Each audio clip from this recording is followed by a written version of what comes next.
Hello friends, તમારા બધાનું દિલથી સ્વાગત છે મારા કિચન મેન્યુ એન્ડ મીમાં.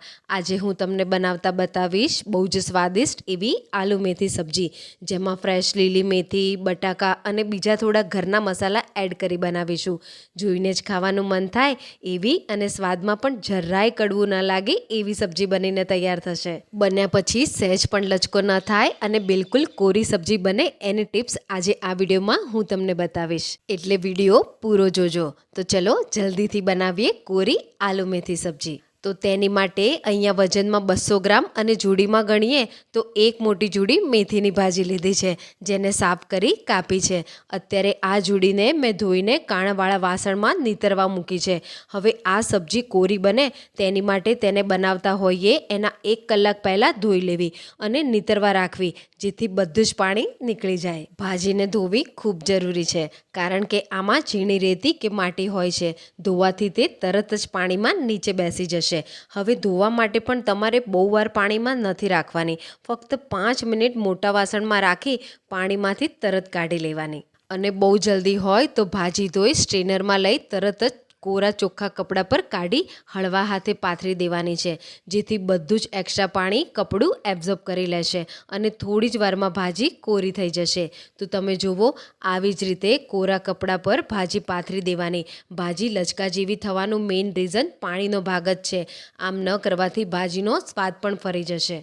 આ ભાજીને 30-40 મિનિટ રહેવા દેવી. સબ્જી બનાવવાની શરૂઆતમાં જ આ કામ પહેલાં કરવું. તો હવે કયા મસાલા જોઈશે તે જોઈએ. તો અહીંયા 3 લીલા મરચાં કાપીને લીધા છે. આ સબ્જીનો કલર આપણે યલો અને ગ્રીન રાખીશું, એટલે લીલા મરચાંનો ઉપયોગ કરીશું. સાથે જ 1 મોટી ચમચી લસણની કળીને સ્લાઇસમાં કાપી છે, તે લઈશું. લસણ ઓપ્શનલ છે. હવે સૂકા મસાલામાં 1 મોટી ચમચી ધાણા પાવડર, મીઠું સ્વાદ પ્રમાણે, જીરું 1 નાની ચમચી, અહીંયા રેડ ચીલી ફ્લેક્સ લીધા છે 1 નાની ચમચી. આનાથી સબ્જીનો કલર ખૂબ સરસ લાગશે. અને 1 નાની ચમચી ચાટ મસાલો લઈશું, આ શાકને વધારે ચટપટું બનાવવા. અહીંયા 150 ગ્રામ બટાકું લીધું છે, જે એક મોટું લાર્જ સાઇઝનું છે. તેને થોડા મોટા ટુકડામાં કાપી લીધું છે. તો તમે જુઓ, આવા મોટા પીસ રાખવાના. એ શું કામ તે તમને આગળ ખબર પડી જશે. બટાકા કાપ્યા પછી પાણીમાં જ રાખવા, જેથી તેની કિનારો કાળી ન પડી જાય અને એક્સ્ટ્રા સ્ટાર્ચ નીકળી જાય. તો હવે શરૂઆત કરીએ સબ્જી બનાવવાની. તો એક નોનસ્ટિક પેનમાં કડાઈમાં 6 થી 7 મોટી ચમચી તેલ ગરમ કરી તેમાં જીરું એડ કરીશું. ત્યારબાદ લસણની કળીઓ અને હળદર પાવડર નાખી કળીઓ સહેજ કલર ન બદલાય ત્યાં સુધી સાંતળીશું. હવે વારો છે બટાકા એડ કરવાનો.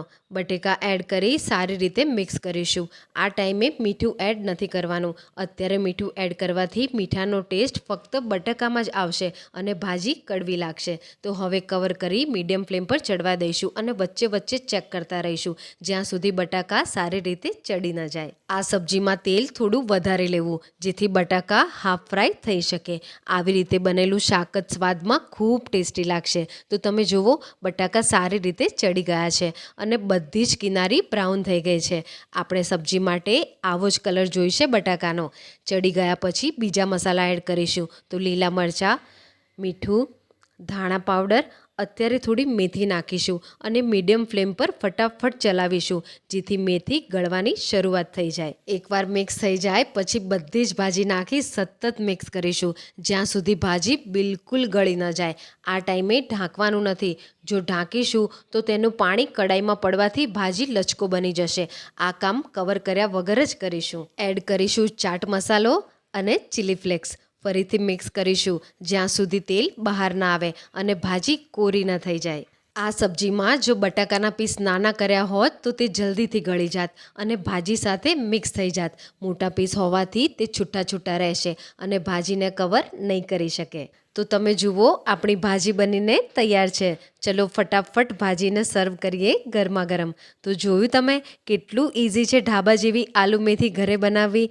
જો તમારી સબ્જી પણ લચકા જેવી બની જતી હોય તો આ રીતે બનાવ્યા પછી તમારી સબ્જી બિલકુલ છૂટી, કોરી અને ઢાબા જેવી જ બનશે. તો ફટાફટથી ઘરે બનાવી મને કમેન્ટ કરવાનું ન ભૂલો કે તમને મારી આ રેસિપી કેવી લાગી.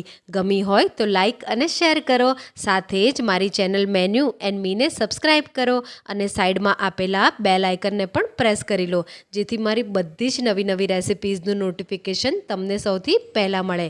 હું મારી બધી જ રેસિપી ફટાફટ અને સરળતાથી બની જાય એ રીતે બનાવતા બતાવું છું, જેથી તમે પણ જલ્દીથી બનાવી શકો. મારી બધી જ રેસિપીઝ પૂરી જોવા માટે તમારો દિલથી આભાર. ફરી મળીશું એક આવી જ નવી રેસિપી સાથે.